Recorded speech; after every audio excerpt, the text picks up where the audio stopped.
The first thing I notice is the sound. How it doesn't belong here. The ocean's hush reaches this far inland, but beneath it there's another tone. Low and steady, like air moving through a throat. The pool is in front of me, wide and immaculate, but the water lies untouched. No ripples, no glint of sun, just a sheet of glass holding the pale reflection of the sky.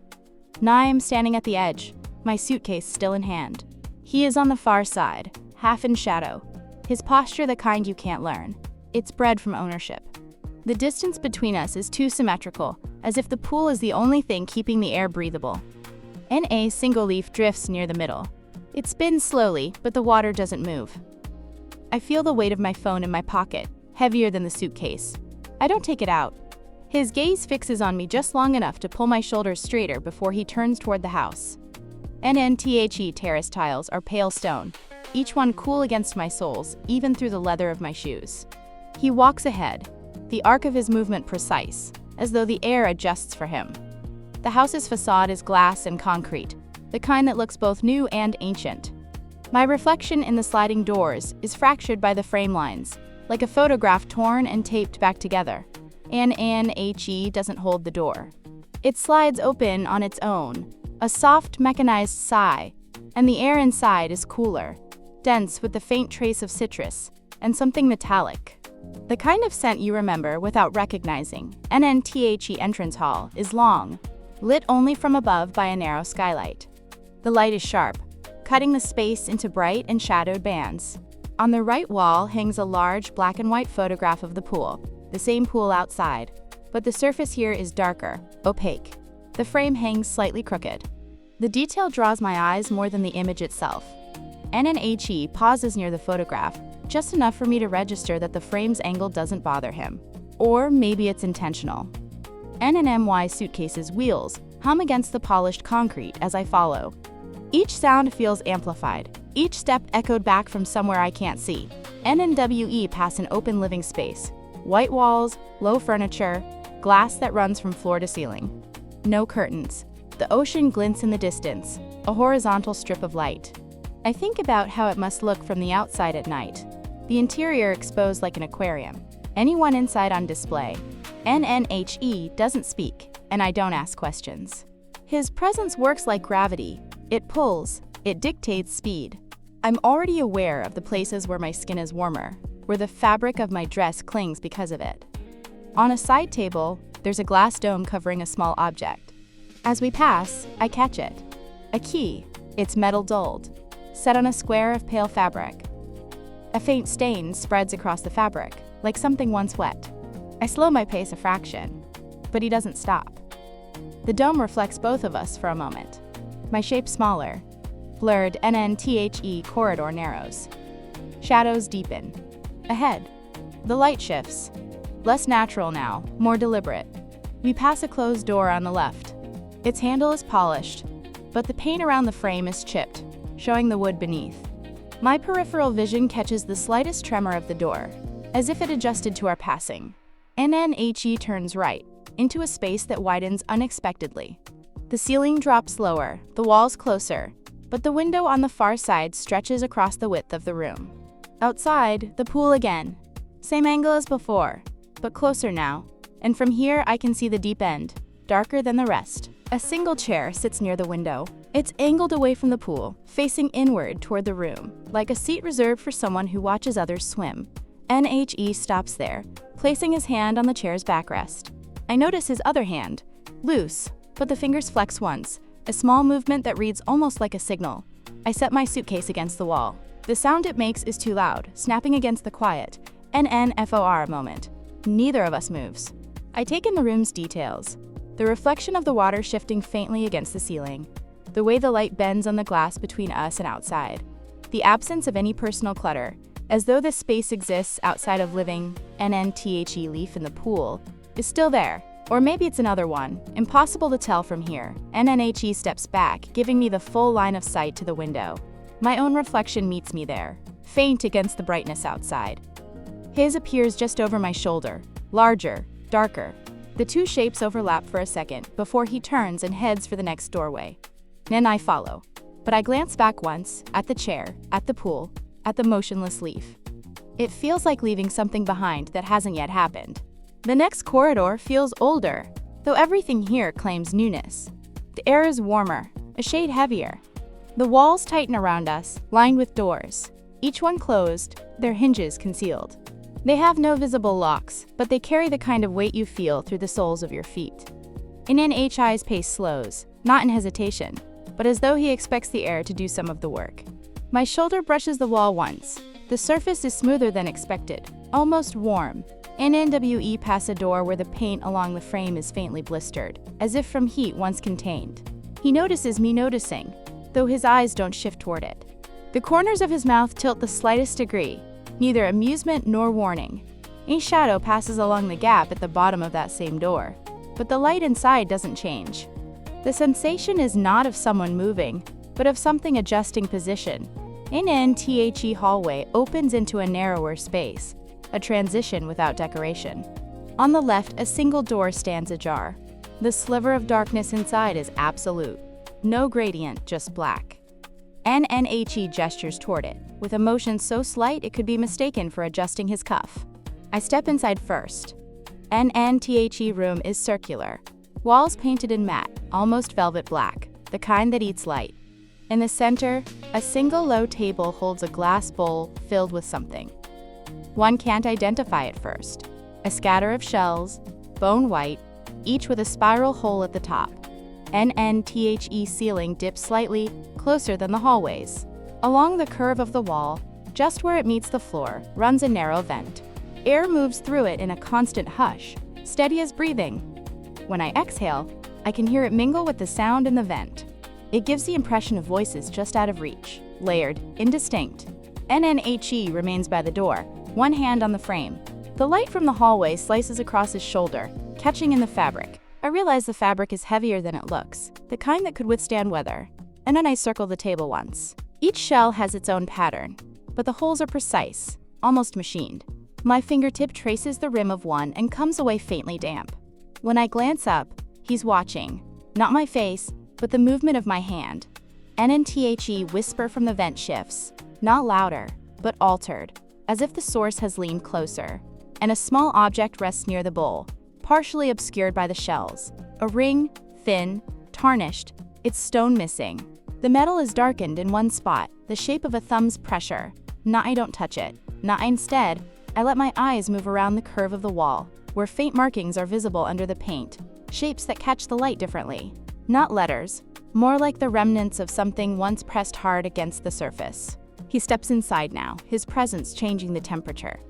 The door stays open, but the light from the hallway seems weaker. He stops beside me, close enough that his sleeve brushes my arm when he shifts his weight. NNTHE vents, whispering slows, the intervals between breaths longer. NNHE bends slightly, lifting a shell from the bowl. The hole at its top aligns with his gaze, as if he's listening through it. His lips part a fraction, but no sound comes out. Then he places it back, the contact with the others producing a muted, hollow chime. And I take a step toward the vent. The air is cooler here, sharper against my ankle.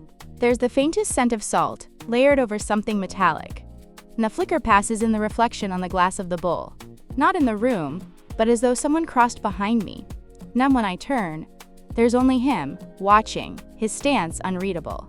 The angle of his jaw catches the light for a moment before he steps aside, giving me an unblocked path to the door. It's not an invitation. It's a release dotted back in the hallway. The air feels lighter, but not clean. My pulse has found a slower rhythm to match the vents. The closed doors are still there, each a perfect seam against the wall. One of them hums faintly now. Or maybe it's just in my head. NNHE moves on without checking if I follow. I do. The dining room is an expanse of muted light, its length exaggerated by the single table stretching from one end to the other. The wood is dark, almost black, polished to a depth that swallows reflections. Chairs line only one side, the other left bare, as if whoever sits here should have nothing opposite them. And a single place setting waits near the far end. White porcelain, a silver knife and fork, the napkin folded in a precise geometric shape. Beside it, a glass half full of still water. No condensation. The water has been sitting there a while. NNHE takes the seat 2 places away from the setting, his posture angled slightly toward the window behind me. I remain standing for a moment, the soles of my shoes clicking softly against the wood, the sound immediately flattened by the room's acoustics. And on the wall to the left, framed in pale wood, hang 3 photographs. Each shows the same corner of this room, the table empty except for a single object. A book in one, a wine glass in another, a white envelope in the third. The photographs are slightly out of focus, as though taken through glass. When I step closer, I catch my own reflection faintly layered over them, the grain of the wood blending into my skin. From behind me, the sound of his chair shifting, slow, deliberate. I turn back. His hand rests on the table's edge, the fingers extended, tapping once against the surface. It's not a summons, but it draws me toward the empty seat opposite him. An NTHE chair is heavier than it looks. When I pull it back, the legs scrape the floor, the sound too loud for the scale of the room.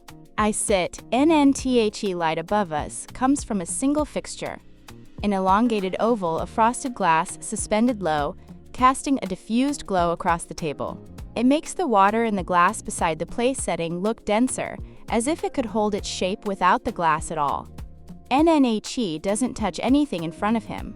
Instead, he leans back, one elbow resting on the arm of his chair, watching the way my gaze keeps returning to the photographs on the wall.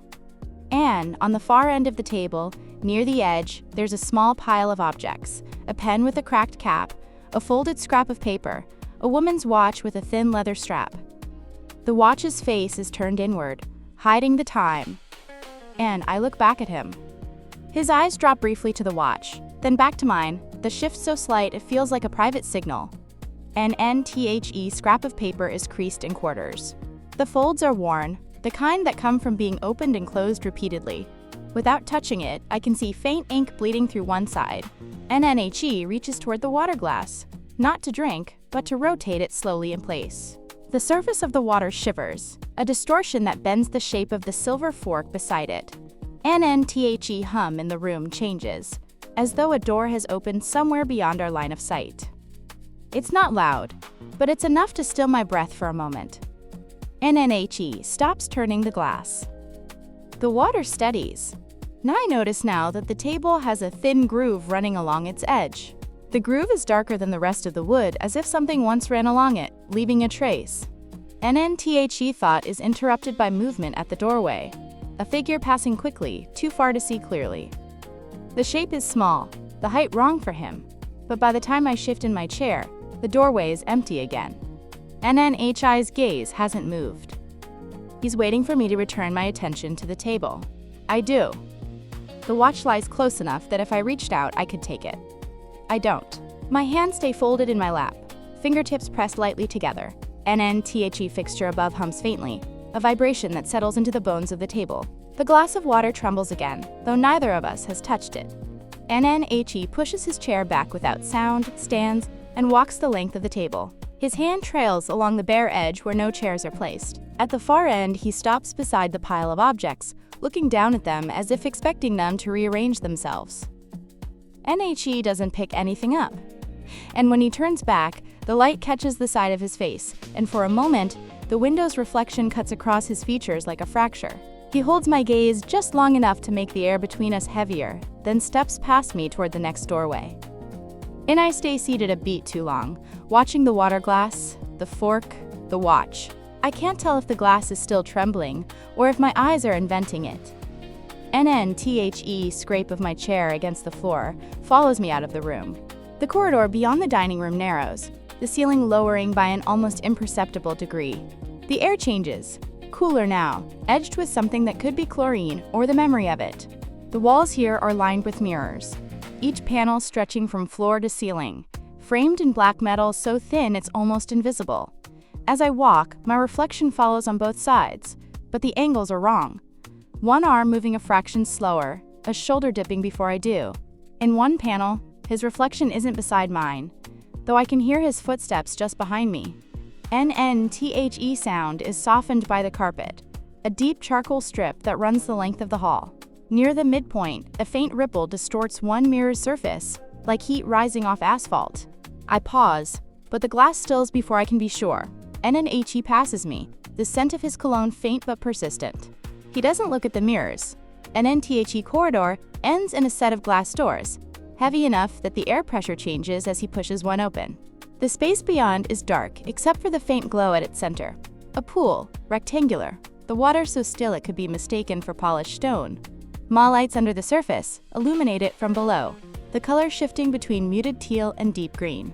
The edge is lined with pale stone, wet in patches that don't match any clear pattern. NNHE steps to the edge, his shoes stopping just short of the damp. I remain by the doorway, the cool air brushing my legs, carrying the faint chemical tang stronger now. NNTHE room is silent, but for the low hum of the underwater lights. The surface of the pool reflects the ceiling beams in sharp lines, broken only when a drop of water falls from somewhere above. The ripple moves outward, distorting the reflection into a warped lattice. NNHE glances toward the far corner, where a single deck chair sits angled toward the wall instead of the water. A towel is draped over it, neatly folded, its edges perfectly aligned. NNTHE chair's shadow is longer than it should be. I move closer, the soles of my shoes brushing the whetstone. The pool's depth is impossible to judge. Light seems to dissolve before it reaches the bottom. Something dark rests at the very center, just below the surface. The shape is too still to be alive, but its outline blurs when I try to focus. NNHI's gaze follows mine. Without speaking, he crouches at the edge, his fingertips hovering above the water, but not breaking its skin. The lights beneath flicker once, a brief dimming that leaves after images when I blink. NNHE straightens, turns toward the wall of glass opposite the doors. Beyond it, the night is an unbroken black, no stars, no horizon. The glass reflects us, but in that version of the scene, the object in the pool is gone, and I look back to the real water. It's still there. The towel on the chair shifts slightly, one corner lifting as though brushed by air, but there's no draft. NNHE walks along the pool's edge, his shoes leaving faint imprints in the damp stone. When he reaches the deck chair, he stops, one hand resting on its back. His thumb strokes the fabric once, a gesture more of recognition than curiosity. And I join him, standing at an angle where both the pool and the chair fit into a single line of sight. NNTHE towel is thicker than it appeared from across the room. A faint outline beneath suggests something folded inside. NNHE steps aside, not offering the chair to me, but making space. I place my hand on the towel, the fabric cool, with a lingering dampness that doesn't belong to this room. Inside, there's the faint contour of metal, narrow and elongated, but before I can unwrap it, his hand closes lightly around my wrist, NNNOT tight. Just enough to pause me. No reflections in the glass behind him show the gesture differently, his grip higher on my arm, my posture leaning toward him instead of away. NNTHE hum of the underwater lights deepens, a tone that seems to press against the ribs from the inside. NNHE releases my wrist. I set the towel back as it was, aligning the fold to match the shadow it leaves. His eyes track the movement, then lift to meet mine. An NTHE drop of water from above falls again, but this time it lands closer to the edge, sending a ripple outward that reaches the center and distorts the dark shape there. In the reflection on the glass wall, the ripple doesn't form. The water remains perfect, undisturbed. NNHE turns toward the doors, leaving the chair and the pool behind without a backward glance. I follow, but as the door closes, I can still hear the hum of the lights. It follows in the silence between our footsteps. The hallway beyond the pool room is narrower still, the walls closing in just enough to make each step sound louder than it should. The floor is smooth stone now, faintly cold even through my shoes. The air smells different, less of chlorine, more of something metallic, almost like rain against rust. NNA head. A single door waits at the end. Its surface is a pale matte wood, unvarnished, the grain visible like slow waves in sand. There is no handle, only a vertical seam where two panels meet. NNHE stops a few steps short, turning his head toward me but not speaking. His posture isn't guarded, but there's a pause in him, like the beat before a camera flash, and I move closer. The seam in the door is perfectly straight, but the light here is dim enough that the edges blur slightly. A thin line of shadow runs down its center. When I lift my hand toward it, the wood is cooler than I expect, the texture faintly rough. My fingertips pick up a dry, powdery residue. I rub them together, the sound small and granular in the silence. NNHE steps to my side, his shoulder almost brushing mine. In the corner of my vision, his gaze is fixed, not on the door but on my hand. Somewhere behind the door, there's a faint vibration, too subtle to be a machine, too steady to be random.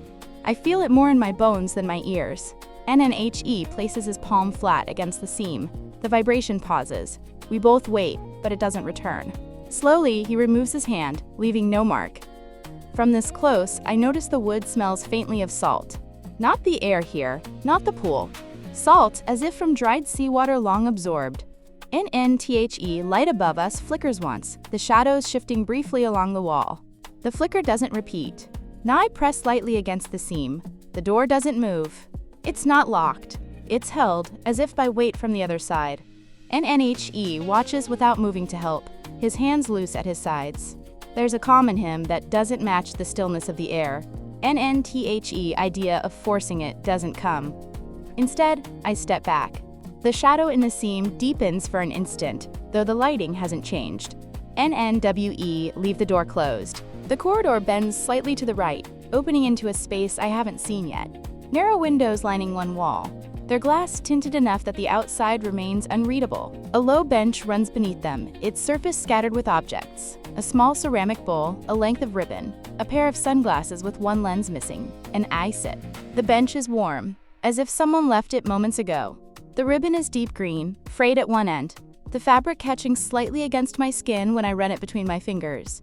NNHE stands near the windows, his reflection faint in the glass. Outside is only darkness, but I can tell he's looking past his own image into whatever lies beyond. When he turns back, his expression is unreadable. He steps toward me, stopping just close enough that the hem of his jacket brushes my knee. NNTHE ribbon slips from my hand to the bench. The sound barely there, but it makes him glance down, then back to my face. There's something like a question in that look, but he doesn't ask it. NNWE move toward the last corner of the room, where a set of sheer curtains hangs over another doorway. The fabric stirs faintly, though there's no draft. I part them with one hand, revealing a short step down into a smaller space. And inside, the air is cooler.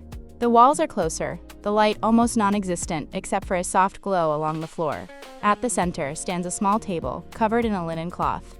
On it, a glass dome encloses a single object, a seashell, its spiral perfect, the surface pale and slightly iridescent. NNTHE dome has no dust, and I step closer, my reflection warping against the glass curve.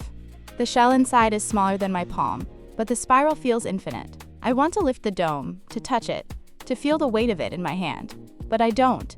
Behind me, his presence is still and deliberate. I can hear his breathing, slow and even. NNTHE glow from the floor casts our shadows high on the walls, stretching them until they almost meet at the ceiling. In the distorted silhouettes, it looks as though he's closer to me than he is. Now I turn back to him. His gaze moves from my eyes to the shell, then back again. The air between us is heavy with something unsaid. Now I don't speak. Neither does he. NNTHE curtain behind us shifts once more. The movement slower this time, like the last breath of wind before everything stills. When we leave, I don't look back at the table. The image of the shell stays behind my eyes anyway, as if imprinted there. NNTHE corridor outside feels different now. Shorter, the ceiling lower, though I know it hasn't changed. NNWE passed the door with the seam once more. I don't touch it. He doesn't look at it. At the far end, the house opens back toward the pool, its glow muted now, the surface perfectly still. From here, the water looks like glass, a mirror too flawless to be real. In its reflection, I see us walking away, though in reality we've already stopped. NNTHE hum from earlier is gone, but I can still feel it in my ribs, as if it's waiting for the right silence to return.